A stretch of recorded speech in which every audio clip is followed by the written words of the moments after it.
The year is 1348. You wake to the tolling of church bells.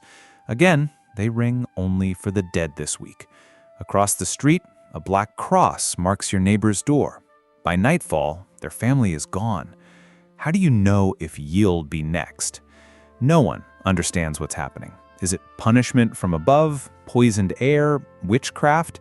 In a world with no real medicine and no clear answers, fear spreads faster than disease. Rumors travel farther than any traveler. Ships from the east brought death, markets are emptying, even the countryside feels dangerous. Panic and hope race down the same roads. The authorities are powerless. Doctors parade through the streets in outlandish beaked masks, stuffing them with herbs and flowers to purify the air. At least, that's what they hope. Priests chant in the churches. Some people run, desperate for safety elsewhere. Others lock their doors and trust isolation. Many start looking for someone, anyone, to blame. Your city begins to splinter. Every choice feels like a risk.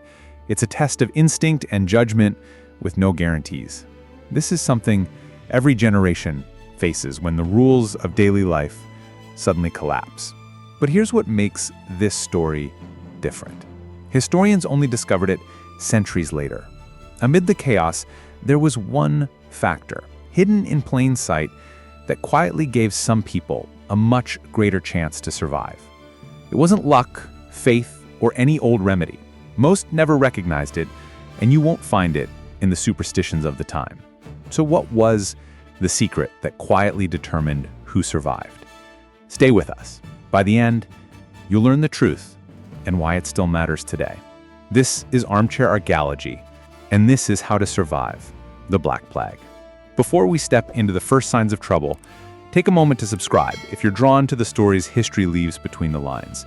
And for a bit of everyday mystery, our Ancient Secrets mug just launched in the Armchair Archaeology store. Curiosity and coffee recommended. The link is waiting in the pinned comment. You hear it, rumors drifting through town, whispers that grow louder each day. At first, people shrug. Sickness and hunger are part of life. Most years bring a bad harvest or a new fever. But this time, the fear feels different. It's more urgent, harder to dismiss. The news comes from everywhere and nowhere. In Genoa, a ship docks with half its crew dead. In Avignon, a merchant's apprentice collapses and bleeds out in a single afternoon. Whole villages fall silent. Church bells go unanswered. In those first weeks, denial and dread walk side by side. Some say it's only a passing illness. Others trust that prayer or luck will see them through. Nobody knows which stories to believe. What would you do? Shrug it off? Or start preparing for the worst?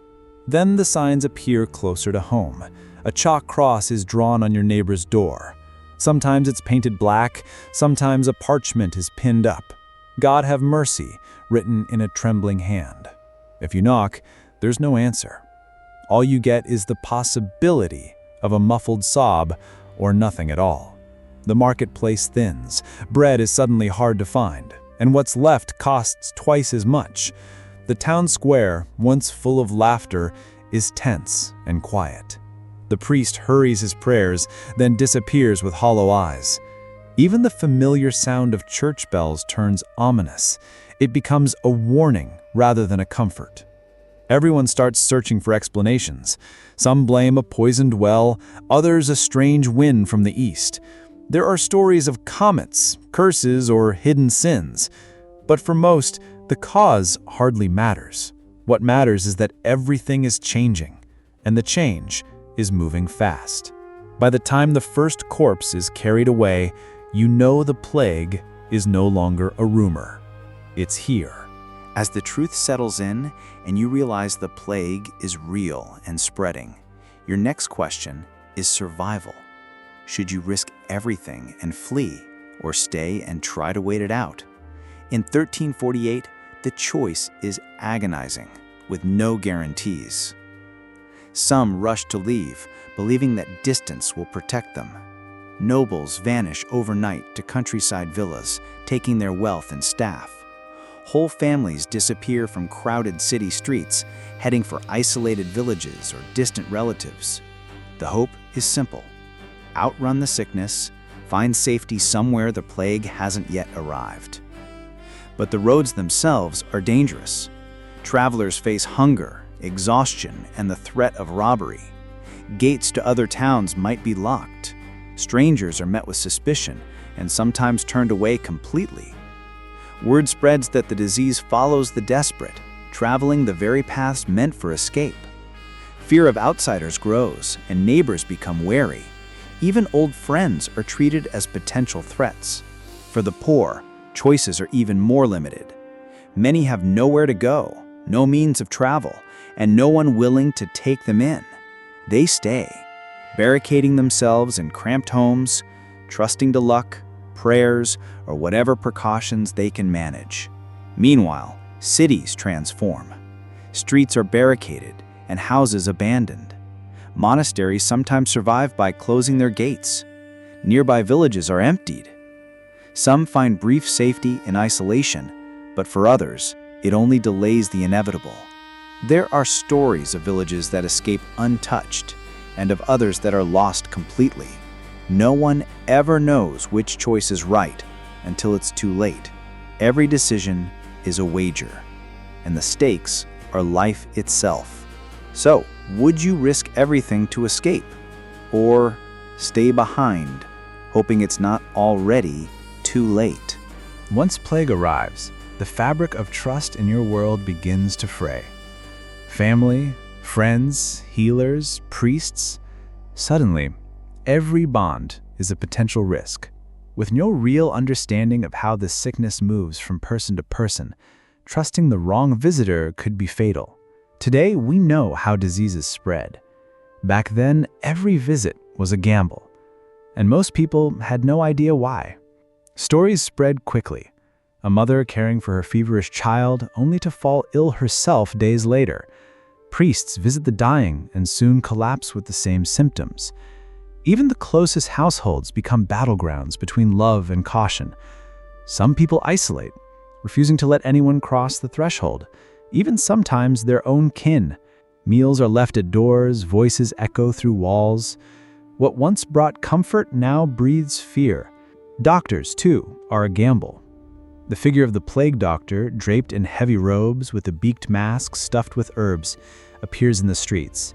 He's both a symbol of hope and a grim omen. Treatments are guesswork. Herbal infusions, bloodletting, prayers, powders, all offered in desperation. A doctor's visit is as likely to inspire dread as relief. Even faith, once a unifying force, becomes a risk. Priests deliver last rites and blessings, but can also carry the plague from house to house. The rituals that once brought peace are shadowed by new anxiety. In some households, prayers are whispered behind closed doors, visits from clergy avoided out of fear.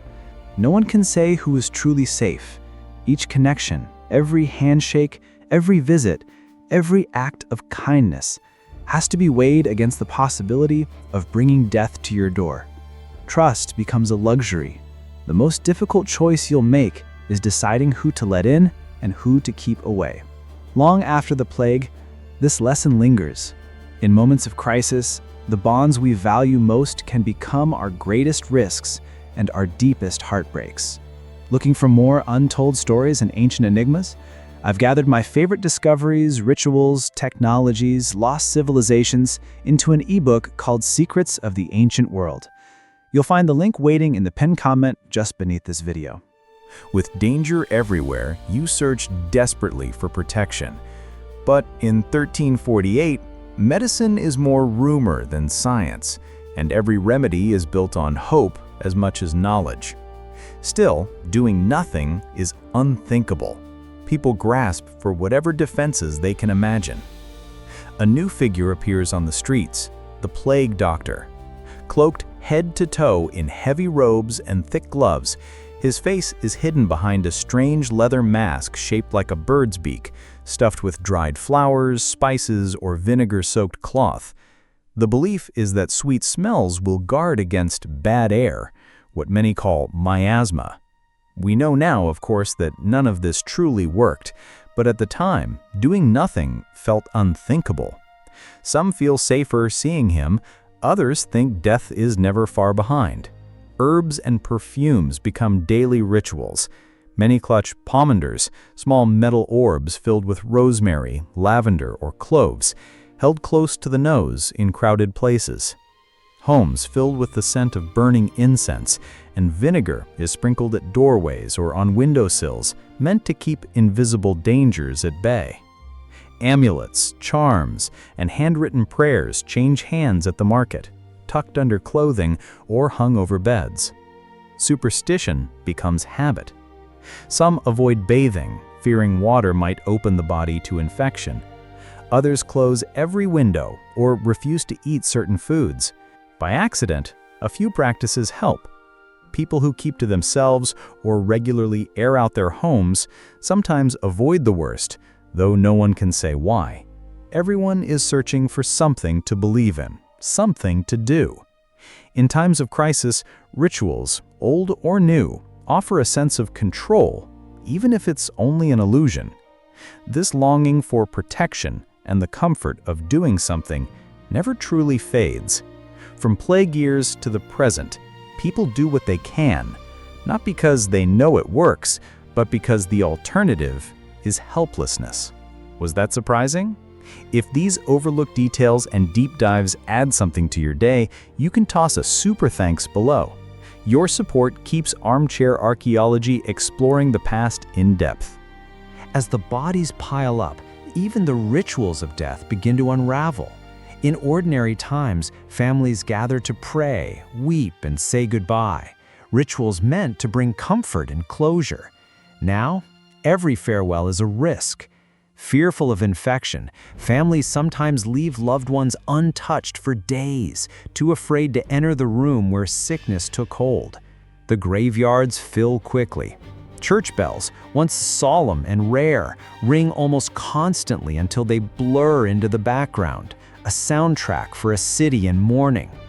Soon, there isn't enough space for the dead, and not enough hands for burial. Those tasked with collecting the dead, sometimes called body collectors or plague bearers, move through the streets with creaking carts at dawn and dusk.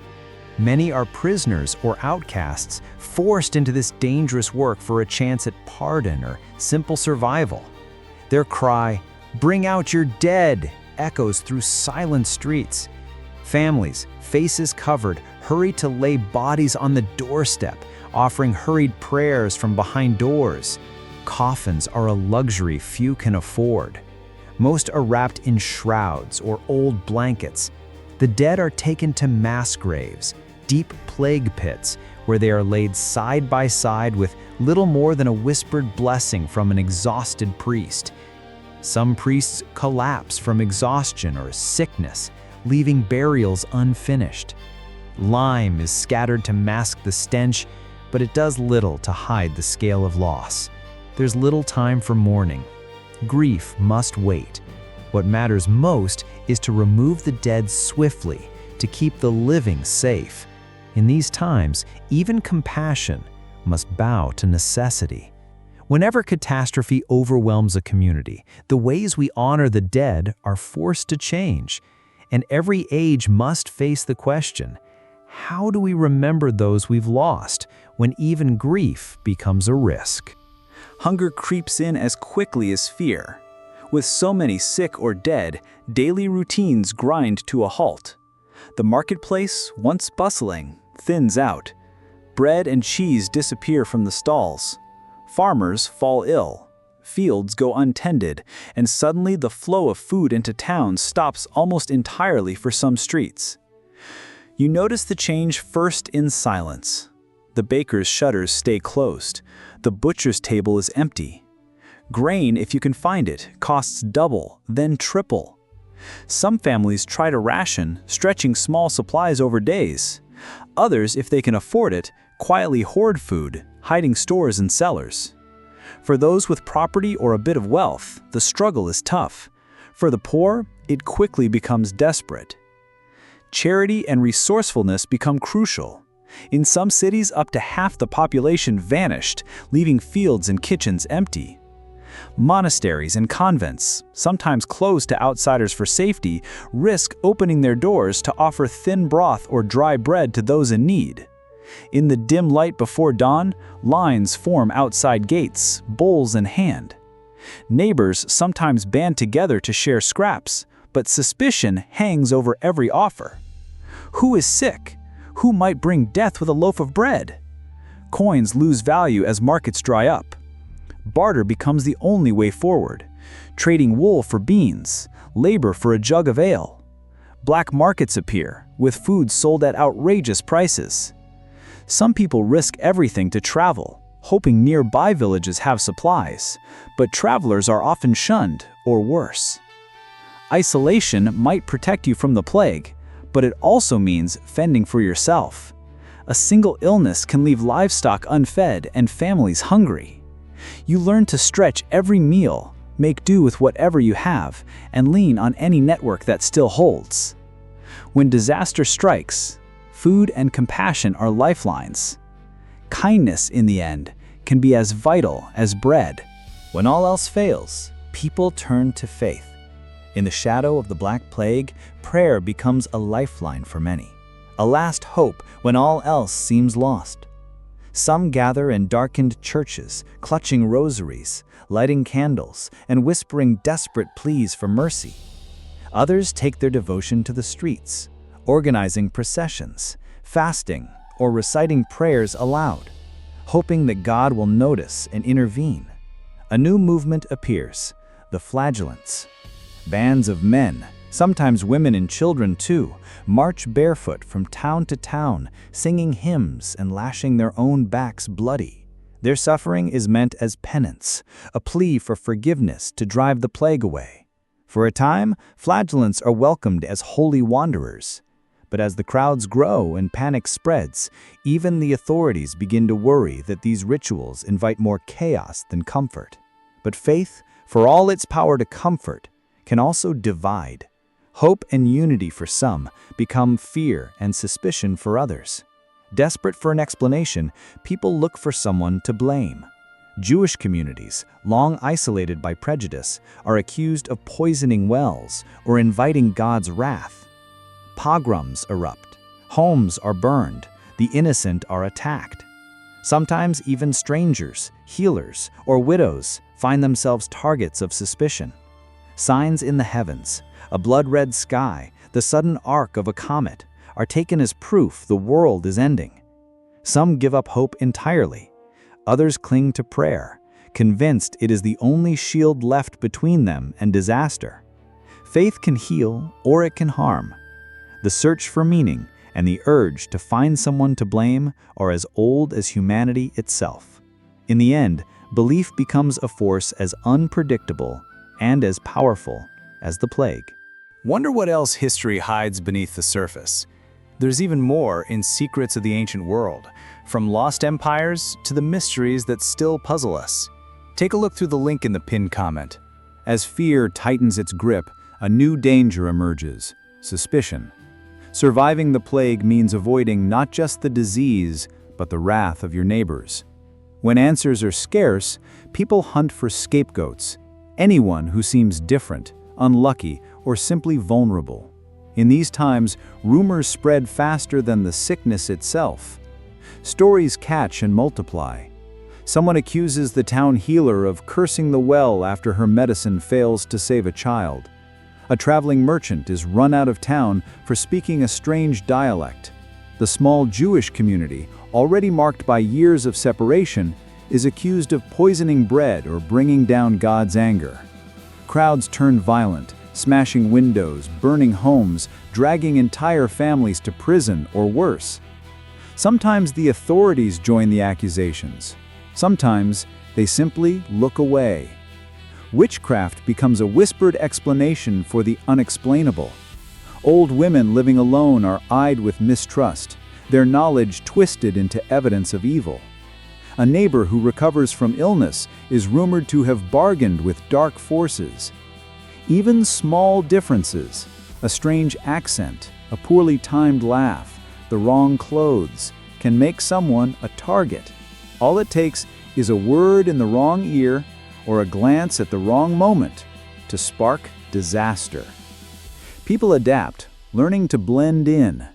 Jews and foreigners speak quietly and keep customs hidden. Healers bury their tools, avoiding strangers. Even long-trusted neighbors watch each other carefully, cautious not to stand out. In these times, survival means more than escaping illness. It means reading the mood, knowing when to speak and when to disappear, and learning to hide in plain sight. Could you hide who you are just to stay alive? Or would you risk standing out and becoming a target? In every age, fear has the power to divide. During the plague, the most dangerous threat could come not from the disease, but from the people around you. What do you think? Would you have tried to blend in or taken a risk and stood out? Share your theory or your own survival approach in the comments. I always read what you post. Surviving the first wave of plague feels like a miracle, but relief is short-lived. In 1348, and for years after, the Black Death isn't a single storm. It arrives in wave after wave, each one testing the strength and hope of those left behind. After the initial devastation, your world is quieter and emptier. Streets once alive with neighbors echo with memories. Fields go to seed. Businesses never reopen. The steady sound of church bells softens, but never truly stops. Even if your own family is spared, others disappear in the next outbreak, sometimes months, sometimes years later. Each return of the plague brings new uncertainty. The disease moves unpredictably. One village survives untouched, while the next is devastated. Old fears return, rumors catch hold, and nobody knows when or if normal will come back. Traditions shift, festivals and weddings are postponed, funerals become small and hurried, and gatherings dwindle. Children grow up knowing little but caution and loss. You adapt because you must. Keeping a list of the dead becomes a grim routine. Food stores are hidden or rationed. Families and neighbors invent new rituals for cleaning, isolating, and caring for the sick. Some people double down on faith, searching for meaning or hope. Others withdraw, questioning everything they once trusted. As the years pass, the weight of survival shapes everyone. Anxieties linger. The sense of being haunted by grief, by uncertainty, by the memory of so many losses never fully fades. The Black Death isn't just an event you survive. It's a new way of living. It tests your endurance, adaptability, and memory. Surviving the plague means surviving relentless change, learning to breathe in a world where uncertainty is the only thing that endures. If you survive the waves of plague, you find yourself in a world transformed. Familiar places now feel foreign, and the old order lies in ruins. Streets are lined with abandoned houses, whole neighborhoods emptied, and fields once bright with crops left wild and overgrown. Even the air feels heavier, thick with the silence of all that's missing. Yet, amid the emptiness, new realities slowly emerge. With so many gone, land and homes become available to those left standing. Labor is suddenly scarce, and wages, once dictated by lords, begin to climb. Some peasants become landowners. Former servants inherit shops or farms. The rigid social pyramid that held everyone in place for generations starts to crack, letting a few climb higher than they ever could have dreamed. But every gain is haunted by loss. Each new beginning is marked by the memory of parents, children, friends, and neighbors who never returned. The graveyards overflow, and the rituals that once gave rhythm to life, weddings, festivals, market days, are changed forever. Many survivors struggle to find meaning in a world that feels both empty and unpredictable. Faith and culture shift as well. Some people find solace in new forms of worship, while others lose faith in old answers. Art and music turn to darker themes, Skeletons dance across paintings. Stories are haunted by death. Songs carry a deeper melancholy. Hope flickers, fragile, but alive. Perhaps the greatest change is how people view their own power. After seeing the world upended, survivors demand more. Fairer wages, better treatment, a voice in shaping their own fate. History shows that after every upheaval, new ideas and movements take root. The fear never entirely fades. But in what remains, survivors begin the long work of building something new from the ashes. You survived.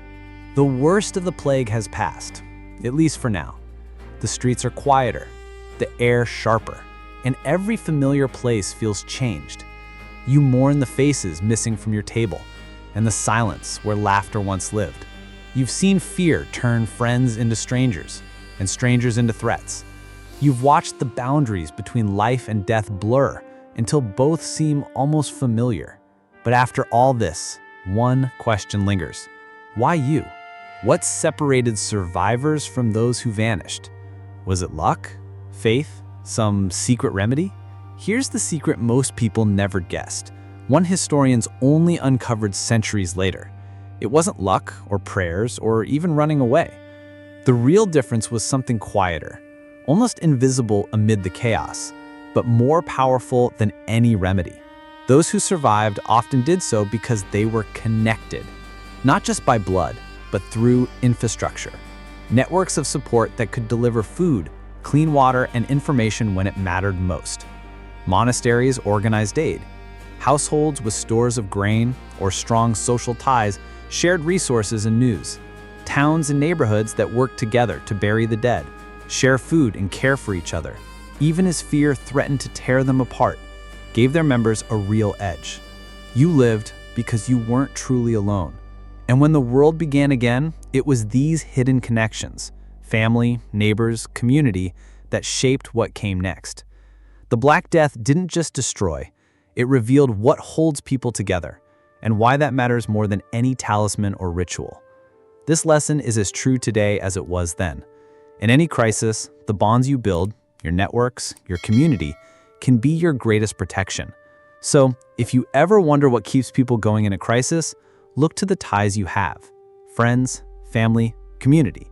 That's what really helps us survive then and now. Until next time, keep questioning, keep exploring, and remember, history isn't just about survival, it's about what survives within us.